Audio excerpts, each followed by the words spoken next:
Today, the moon is in Scorpio, the third day in a row of having a Scorpio moon following Tuesday's full moon in Scorpio. We're now, as the day progresses, moving into a couple of days past the full moon, where we are starting to have a little bit more awareness about what just happened.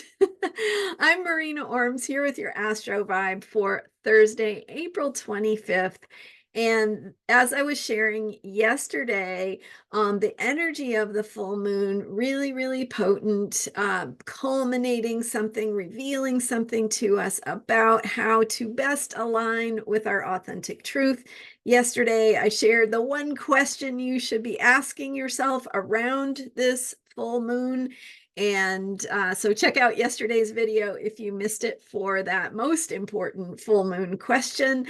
And today one thing that happened in the wee hours that happens, depending on when you're watching this, in the wee hours of Thursday Pacific time is that the moon passes through its opposition to the Jupiter-Uranus conjunction. So technically what that means is that the moon is moving through the part of the zodiac that is opposite, where the Jupiter-Uranus conjunction is in Taurus, and that will be at 22 degrees Taurus. And so as the moon passes through that, it activates again that conjunction, that energy that I've been talking about. If you missed some of those videos about the Jupiter-Uranus conjunction, I recommend that you go back and check that out, because it's a really important time that is beginning a new 14-year cycle.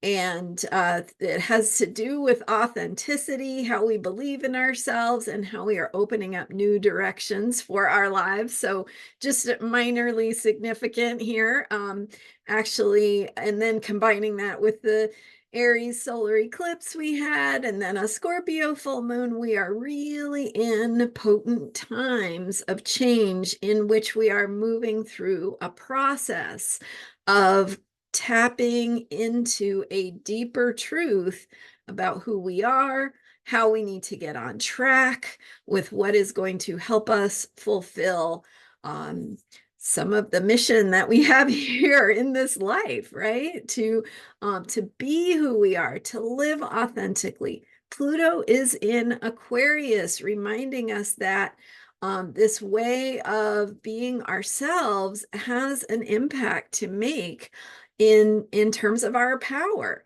And so what does it mean? What does it look like to be in alignment with our truth, to live authentically? So opposing the moon, opposing that conjunction of Jupiter and Uranus, activates it in a new way, right? As we move through all of these alignments, we are moving through a process that is unfolding inside of us. And so it is not one moment, it is a process.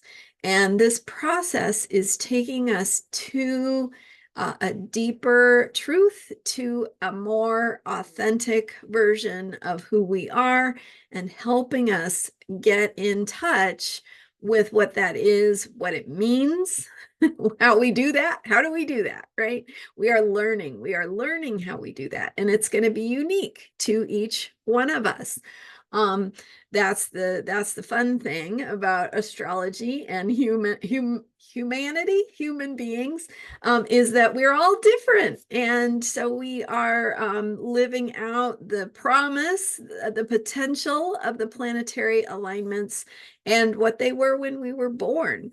And we're living out the truth that we feel inside, the thing that is compelling us to be who we are. And so what does that look like? What does it mean? What is it asking of us right now. Those are some of the questions that are coming up as we go through now the third day of the Scorpio moon, which is moving energy inside, helping us to realign, rearrange ourselves in ways so that we are emerging in a more authentic and blossoming version of ourselves. So the same way that a caterpillar goes into a cocoon, dissolves its old structure and reforms itself to emerge as a butterfly. That's a really good metaphor for what happens, especially well, it happens every time we have a Scorpio moon,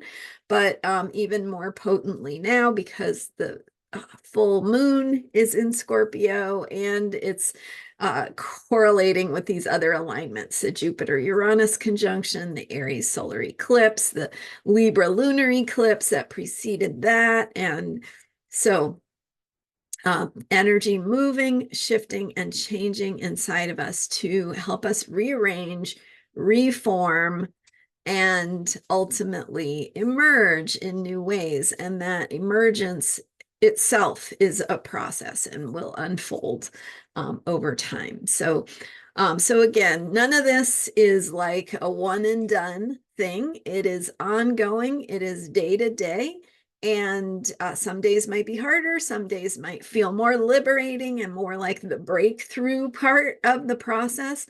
But all of it is part of the unfolding process. And so we're getting in touch with a deeper sense of who we are and what it looks like to live according to that deeper, more authentic truth for ourselves. And then later, so that's overnight, right? Might show up in our dreams if you're in time zones where you're asleep in the wee hours I forget exactly what time, but it's like after midnight, a few hours after midnight Pacific time in the United States. And so East Coast might be early morning. It depends on your time zone. But so then later in the day on Thursday, the moon goes into Sagittarius, finally shifting out of Scorpio. And so that shift from the moon in Scorpio to the moon in Sagittarius brings an ability to start to grasp a little bit more what's going on. So we get to see the bigger picture of what is happening and begin to process it and tell the story, find the words, find the meaning of what is currently transpiring internally and that energy moving on the inside, especially post full moon, as we're just sort of beginning to feel the impact of what happened that we don't have words for yet, and the way that impact needs to move and rearrange and reformulate us on the inside. Thank you so much for being here. I'm Marina Orms, and you can learn more about me and how to work with me, how to get more information about your own chart and how these things show up for you, how they are a way of more fully understanding what is unfolding in your life, why it's there, how it serves you and your evolutionary path, and how to work with it most effectively. So check out how to work with me at astrologyheals.com. You can get a recorded reading for the Jupiter-Uranus conjunction just to find out where this new 14-year cycle is going to play out in your life and how you can make the most of that. So I've been doing a bunch of those recorded readings. People are just loving them, really turning on some light bulbs in terms of understanding the context of things that are happening in their lives and in your life. So thanks for being here, and don't forget to subscribe to this YouTube channel. I appreciate your support, and I will see you next time with more astrology for unshakable self-care. You can learn about me at astrologyheals.com. Bye for now.